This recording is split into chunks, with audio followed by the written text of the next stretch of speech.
तो definitely internal energy में या तो काइनेटिक एनर्जी होगा प्लस पोटेंशियल एनर्जी होगा, और हम ऑलरेडी बात कर रहे हैं potential energy, that's mean interactive energy तो जीरो है। बट आइडियल गैस इक्वेशन में टेम्परेचर को हम केल्विन में रखते हैं। इजी क्वेश्चन है, इसको मैं इजी कैटेगरी में डालूंगा। यू हैव 4 ऑप्शंस, आपको बताना है कि वॉल्यूम टेम्परेचर का रिलेशन दिया गया है, 2 प्रोसेसेस है। अब VRMS का रिलेशन हमें पता होना चाहिए गाइस, है ना। इस क्वेश्चन से आपको पता चल जाएगा कि जेईई मेंस आपको फंसाने के लिए कई बार अननेसेसरी अनवांटेड इंफॉर्मेशन को देता है जिससे आप कंफ्यूज हो। तो जेईई क्रैक करने के लिए क्या चाहिए? Practice practice practice. जेईई के अनलिमिटेड क्वेश्चंस की practice practice practice.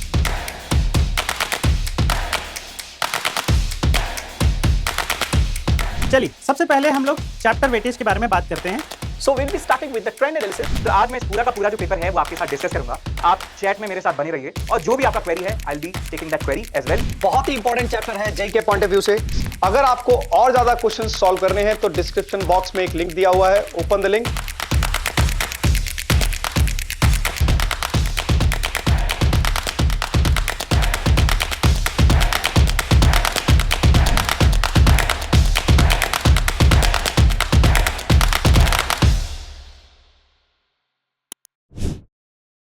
Hello students, welcome to extra marks JEE channel. So guys, आज के सेशन में हम स्टार्ट करेंगे लर्न विद प्रैक्टिस के नए chapter kinetic theory of gas.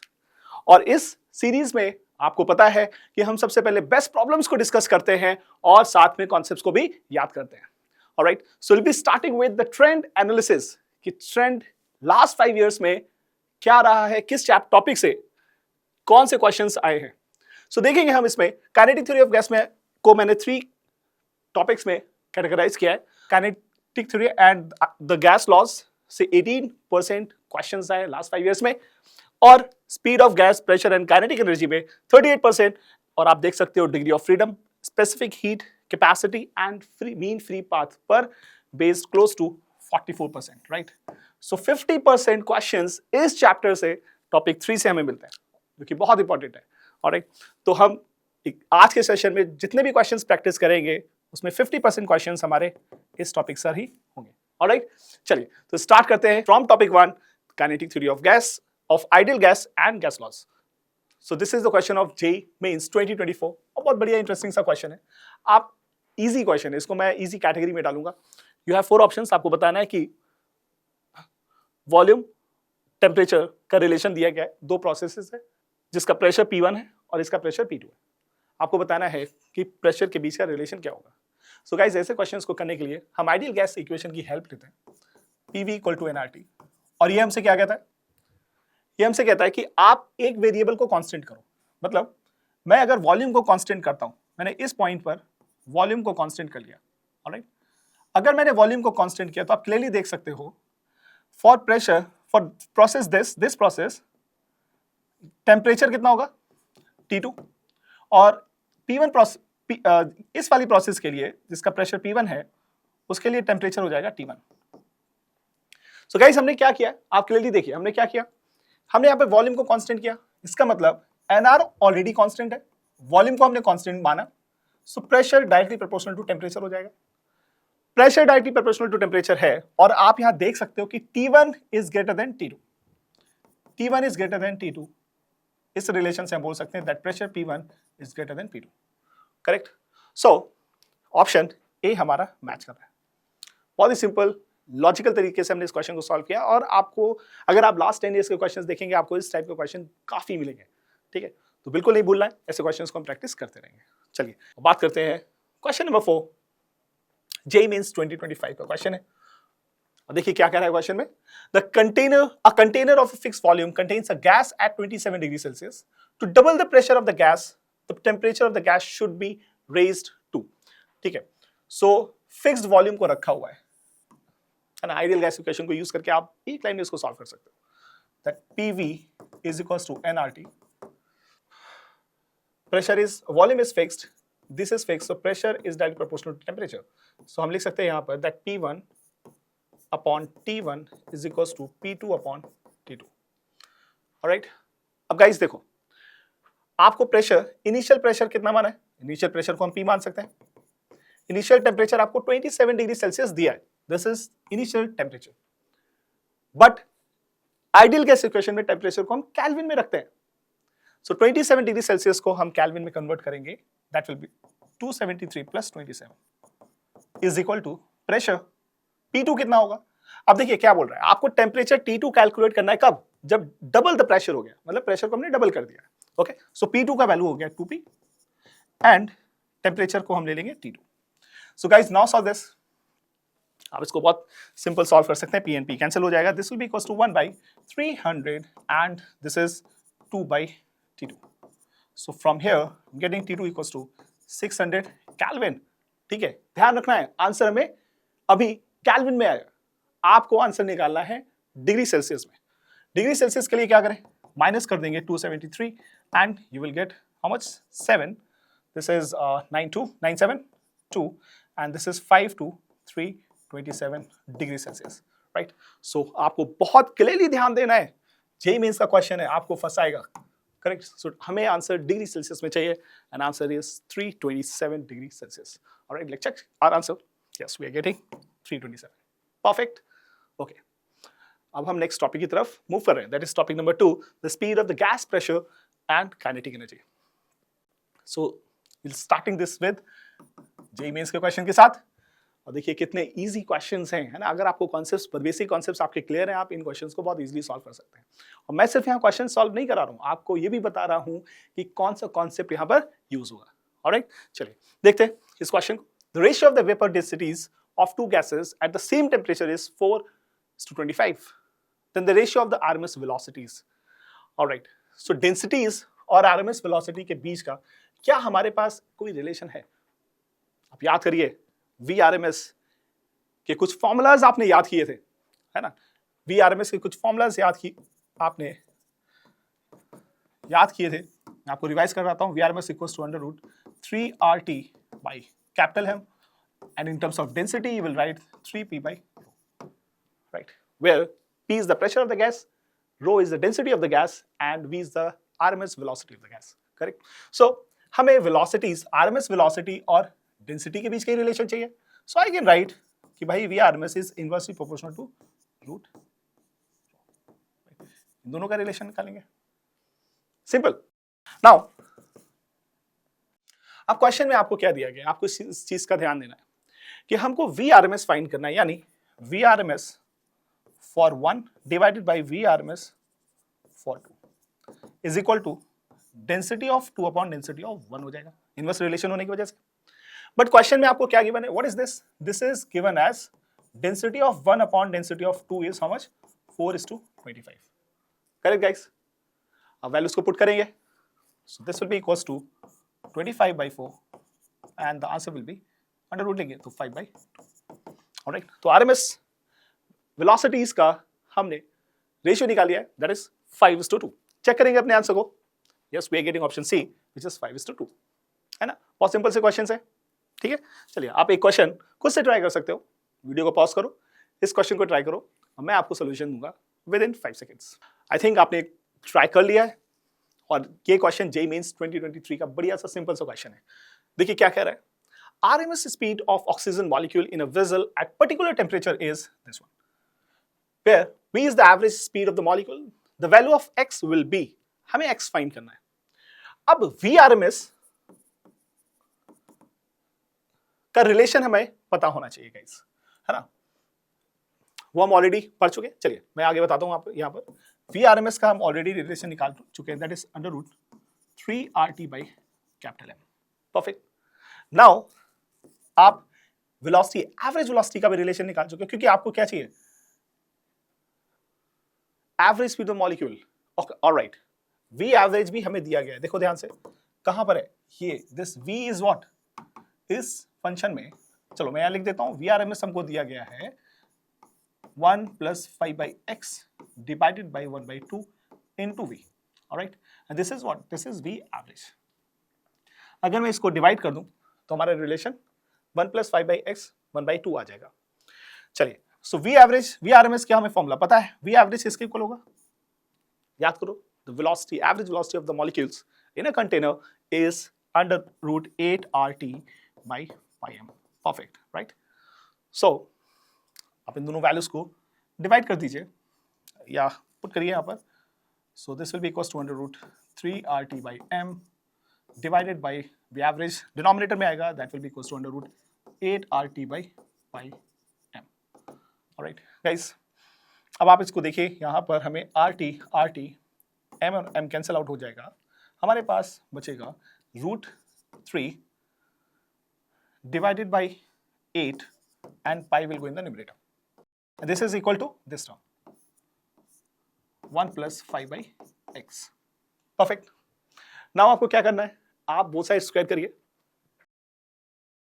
और स्क्वायर भी कर सकते हैं, या फिर एक तरीका ये भी है कि हम स्क्वायर करके सॉल्व कर सकते हैं, और दूसरा तरीका है कि मैं इसको ओपन कर दूं. अगर इस टर्म को 3 पाई को मैं 22/7 लिख सकता हूं. Right, this will be equals to 8, correct? 1 plus 5 by x, and further this is 11 and this is 4.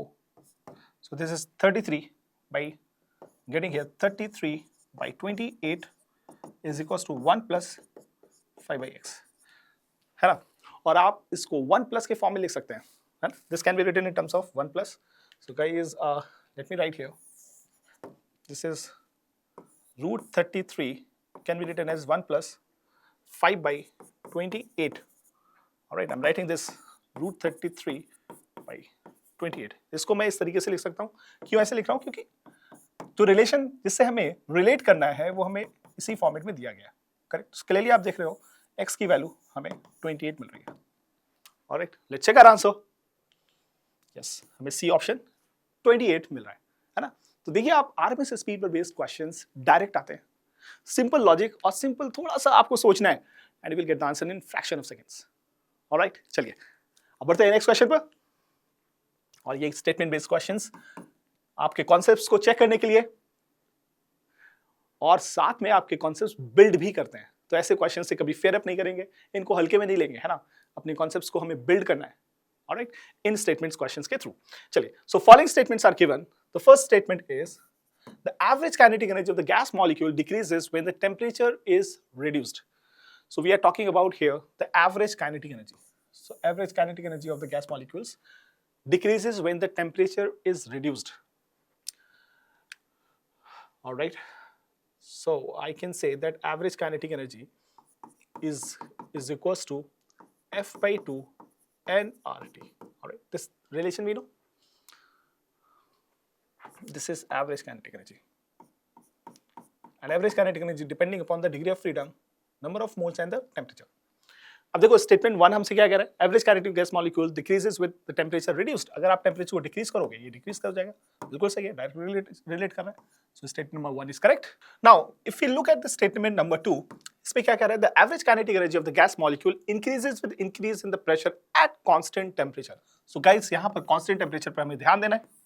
जब उसने कांस्टेंट टेम्परेचर बोल दिया, भले प्रेशर कम ज्यादा करे, जब टेम्परेचर कांस्टेंट है, और आप क्लियरली देख सकते हो काइनेटिक एनर्जी टेम्परेचर के डायरेक्टली प्रोपोर्शनल है, टेम्परेचर कांस्टेंट हो जाएगा तो ये भी कांस्टेंट हो जाएगा. So there will not be any variation. So statement गलत हो गया. Now the statement 3 is the average kinetic energy of the gas molecule decreases with increase in volume. यहां पर देखो टेम्परेचर के बारे में कोई भी इंफॉर्मेशन नहीं दी है, सिर्फ वॉल्यूम कम ज्यादा कर रहे हैं.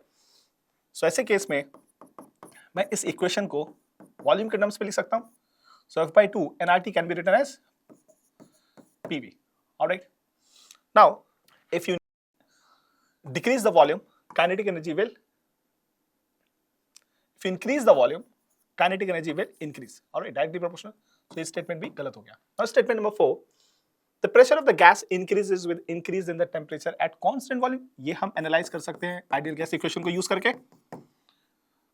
Volume is directly proportional to temperature, and अगर हमने प्रेशर को कांस्टेंट लिया and pressure is directly proportional to temperature अगर हमने वॉल्यूम को कांस्टेंट लिया. So this statement says that volume को कांस्टेंट लिया आपने, pressure is directly proportional to temperature. So this is correct. Now look at the fifth statement. Volume of the gas decreases with increase in the temperature.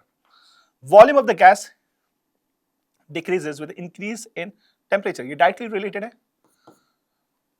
तो difference same होगा, same variation आएगा. Increase करेंगे तो increase होगा, decrease करेंगे decrease होगा. हमारा कौन सा स्टेटमेंट यहाँ पर मैच करेगा guys? So option number 1 and 4 match कर रहा है. So clearly I can say option A is matching. Perfect. Now look at the next one. So question number 11, ये भी स्टेटमेंट बेस्ड क्वेश्चन है, आपको करेक्ट स्टेटमेंट फाइंड करना है। So which of the following is the correct statement for law of equipartition of energy. हम यहाँ पर law of equipartition of energy की बात कर रहे हैं। स्टेटमेंट 1 कह रहा है कि total energy gas molecule is divided among all the molecules. क्या ऐसा होता है जो टोटल एनर्जी है वो सारे मॉलिक्यूल्स में डिवाइड कर दी जाती है? नहीं, टोटल एनर्जी की हम बात कर रहे हैं, टोटल एनर्जी सिर्फ और सिर्फ काइनेटिक एनर्जी के फॉर्म में होता है, क्योंकि हम बोलते हैं मॉलिक्यूल्स के बीच में इंटरेक्शन जीरो है, that's mean their potential energy is zero. So total energy is nothing but average kinetic energy. और ये एवरेज काइनेटिक एनर्जी किस किस पर डिपेंड करेगा? Degree of freedom, number of moles and the temperature. So भैया total energy of the gas divided among all the molecules, ऐसा नहीं, molecules में डिवाइड नहीं होगा, उसके डिग्री ऑफ फ्रीडम पे भी डिपेंड करेगा। Correct? So this statement is not correct. अब क्या कह रहा है? The gas possesses equal energies in all the three direction x, y and z। क्या ऐसा है? बिल्कुल, है ना। जो गैस की एनर्जी है वो x एक्सिस, y एक्सिस और z एक्सिस में possess होगी, ठीक है। अगर हम सिंगल मॉलिक्यूल की बात कर रहे हैं, मोनोटॉमिक की बात कर रहे हैं, और मोनोटॉमिक मॉलिक्यूल्स की में they can have energy in x axis, y axis and z axis, ठीक है। रोटेशनल एनर्जी भी उनमें होगी। सो this statement looks correct. Now look at the C option. The total energy of the gas is equally divided between kinetic and potential energy. नहीं, है ना। Law of equipartition of energy क्या कहता है कि potential energy तो होगी ही नहीं, that will be zero. ठीक है, so ये statement तो गलत हो गया। Now look for the D. The total kinetic energy of the gas molecule is equally divided among translational, rotational, kinetic energy. क्या equally divide होगी? नहीं, ऐसा नहीं है ना। It depends कि आपके पास degree of freedom कितना है। उस मॉलिक्यूल, वो मॉलिक्यूल हम मोनोटॉमिक यूज कर रहे हैं, डायटोमिक यूज कर रहे हैं, लीनियर ट्राइटोमिक यूज कर रहे हैं या नॉन लीनियर ट्राइटोमिक यूज कर रहे हैं, उस पर डिपेंड करेगा। Alright, so again this statement is not correct. So option B is more correct compare to all four. So let's check our answer. Yes, B is the correct answer. ठीक है, तो कई बार हमें चार स्टेटमेंट्स में मोर कौन सा करेक्ट है उस पर भी फोकस करना होता है। ओके, चलिए बढ़ते हैं नेक्स्ट क्वेश्चन पर। Guys look at this good question, easy question, JEE mains 2023 का। ये क्वेश्चन भी हमारा लॉ ऑफ इक्विपार्टीशन पर ही बेस्ड है। आप इस क्वेश्चन को पढ़िए, स्टेटमेंट को पढ़िए, आप बहुत इजीली सॉल्व कर सकते हैं। The gaseous mixture consists 2 moles of oxygen and 4 moles of neon at temperature T, neglecting all vibrational modes. Total internal energy की बात हो रही है। अब आप जानते हो टोटल इंटरनल एनर्जी अगर बोल दिया तो डेफिनेटली इंटरनल एनर्जी में या तो काइनेटिक एनर्जी होगा प्लस पोटेंशियल एनर्जी होगा, और हम ऑलरेडी बात कर रहे हैं potential energy, that's mean interactive energy तो जीरो है, तो सिर्फ और सिर्फ काइनेटिक एनर्जी बचेगा। And we know that kinetic energy is equals to F/2 nRT। तो भाई वही फॉर्मूला बार बार हम यूज करके डिफरेंट क्वेश्चंस फ्रेम कर रहे हैं, तो डरना किस बात से, है ना। इसको यूज करो, you will get the answer. Total internal energy, चलिए नेक्स्ट पेज में ले लेते हैं हम, है ना। So total internal energy is equals to average kinetic energy of oxygen plus average kinetic energy of neon. Guys, this is F/2 nRT plus F/2 nRT. All right, here we are talking about oxygen, here we are talking about neon. अब आप मुझे बताइए क्या आपको n का value question में दिया है? बिल्कुल दिया है, और ऑप्शंस भी हमें दिए हुए R और T के टर्म्स में दिए, तो कोई टेंशन नहीं है, राइट। सिर्फ F और N की वैल्यू हमें पता होना चाहिए।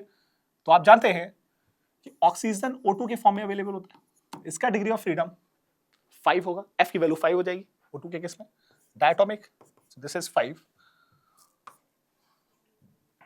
सो 5/2, N का वैल्यू 2 हो गया, and temperature remain T।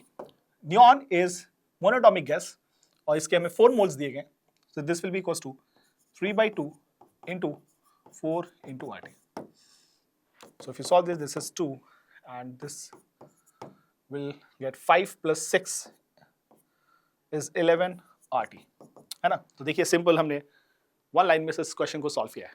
Correct, Rishik का answer yes, we are getting option C as a correct answer, है ना। तो देखिए वन लाइन में हम क्वेश्चन को सॉल्व कर रहे हैं, one line we are getting the answer.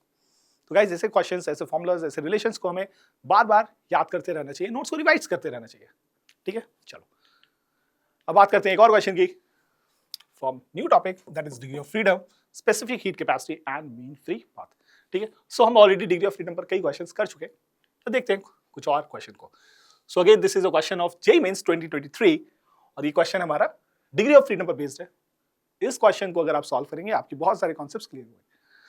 चलिए देखिए क्या कह रहे हैं। लिस्ट 1 में आपको different type of degree of freedom की बात की गई और यहां पर किस एटॉमिक और किस मॉलिक्यूल की बात हो रही है वो दिया गया लिस्ट में।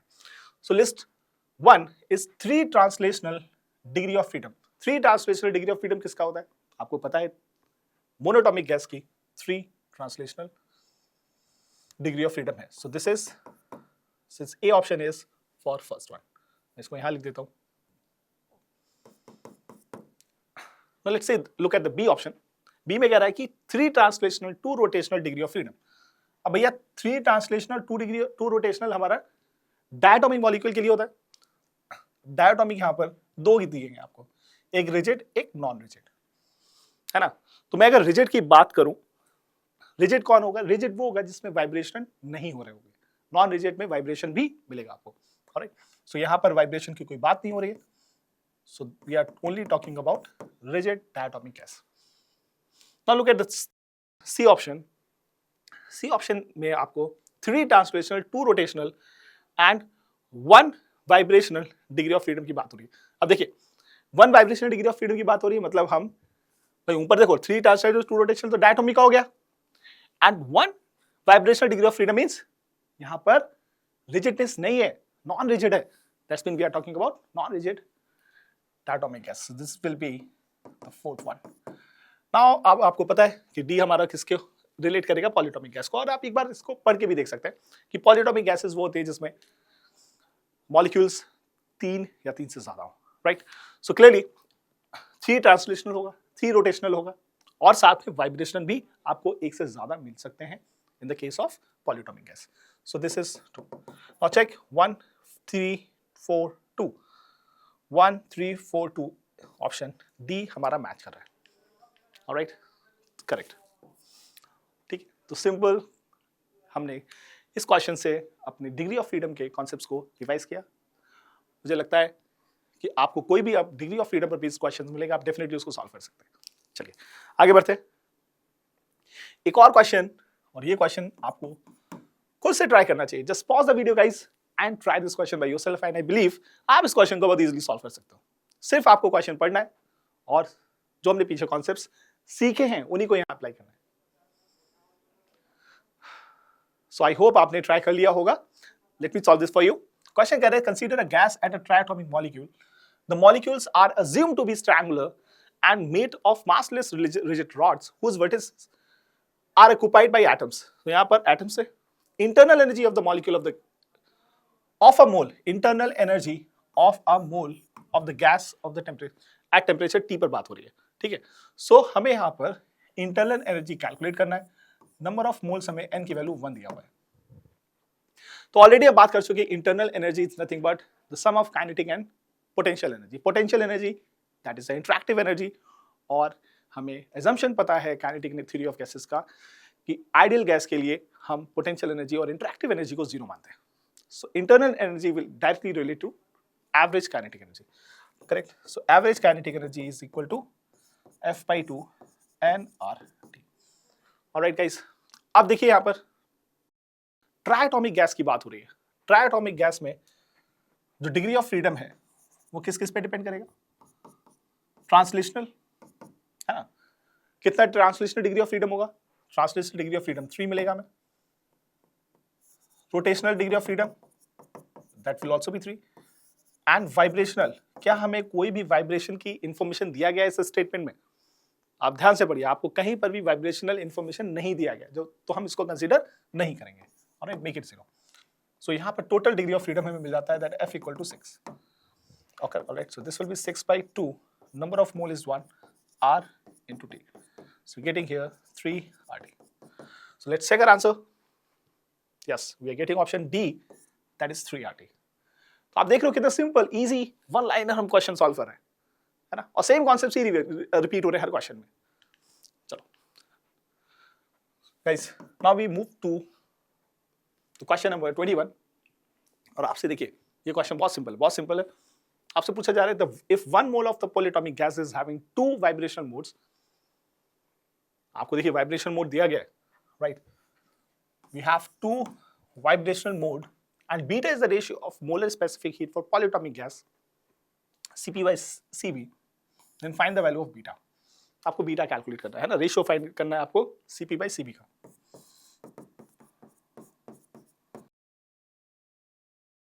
So Cp by Cv guys, आप जानते हो that Cp और Cv के बीच का रिलेशन क्या है?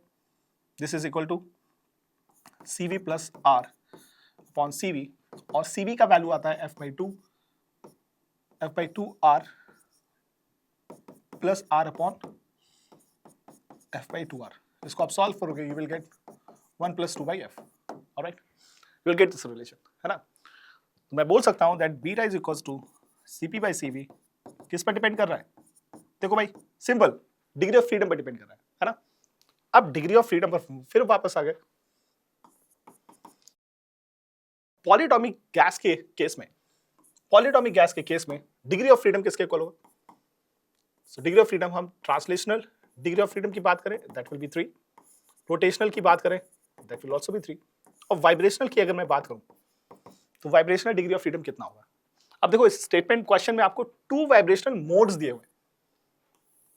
ये डिग्री ऑफ फ्रीडम नहीं है, मोड्स है, right? So degree of freedom for vibrational is 2 into number of modes, और we can say number of vibrational modes पर डिपेंड करता है. सो गाइज, हमें यहाँ पर नंबर ऑफ वाइब्रेशनल मोड्स 2 दिए हुए हैं, ठीक है? सो degree of freedom for vibration कितना हो गया? 4 हो जाएगा, करेक्ट? सो अगर आप इसको ऐड करें यहाँ पर 3 plus 3 plus 4, 3 plus 3 plus 4, so total we have 10 degree of freedom, right? So this will be equals to 1 plus 2 by 10, which is equal to 12 by 10, that is 1.2. Alright, so clearly आप beta की value 1.2 हमें मिल रही है. Check करेंगे अपने answer को, क्या हमें आंसर 1.2 मिल रहा है? यस, है ना? Very simple. ऑलराइट, चलिए मूव करते हैं नेक्स्ट क्वेश्चन पर. This is question JEE Mains 2025, और बहुत सिंपल सा क्वेश्चन गाइस. बहुत सारी डेटा इंफॉर्मेशन दिया गया है.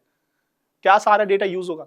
इस क्वेश्चन से आपको पता चल जाएगा कि JEE Mains आपको फंसाने के लिए कई बार अननेसेसरी, अनवांटेड इंफॉर्मेशन को देता है, जिससे आप कंफ्यूज हो और क्वेश्चन को छोड़ दें, इजी क्वेश्चन को छोड़ दें, या कुछ मिस्टेक करें.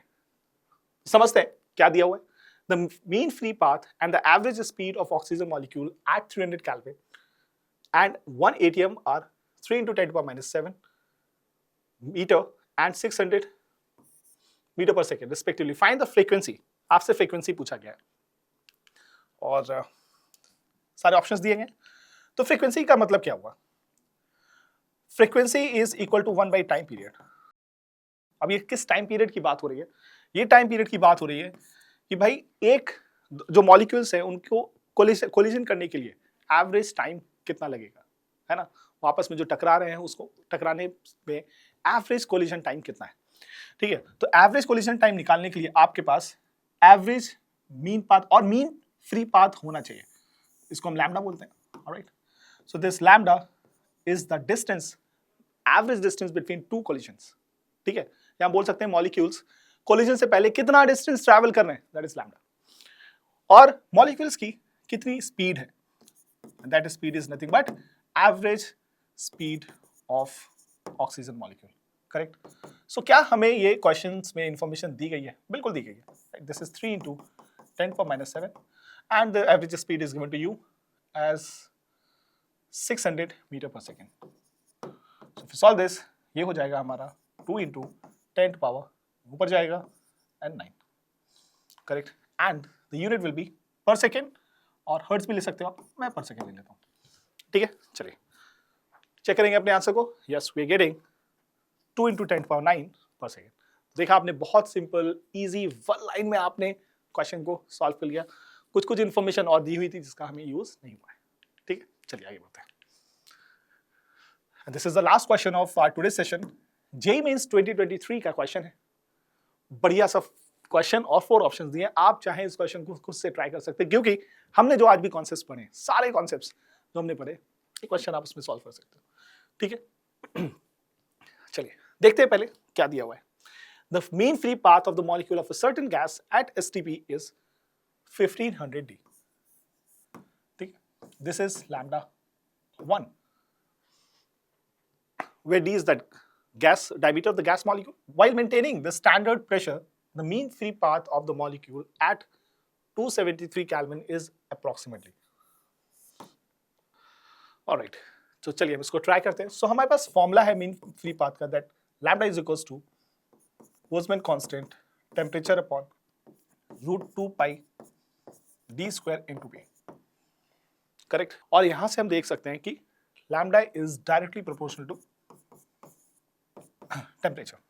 ये कब कर सकते हो आप? जब प्रेशर कांस्टेंट हो. तो ना क्वेश्चन में रीड करो आप, क्या हमें प्रेशर को कांस्टेंट करने को बोला है? यस. देखिए आप statement, while maintaining the standard pressure, है ना, स्टैंडर्ड प्रेशर को हमने मेंटेन रखा, प्रेशर में कोई चेंजेस नहीं किए, तो सारे ये कांस्टेंट हो जाएंगे, सिर्फ लैम्डा का प्रोपोर्शन या लैम्डा का वेरिएशन टेम्परेचर के साथ होगा.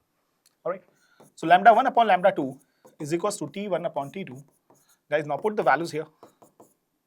Lambda 1 is 1500 D divided by lambda 2.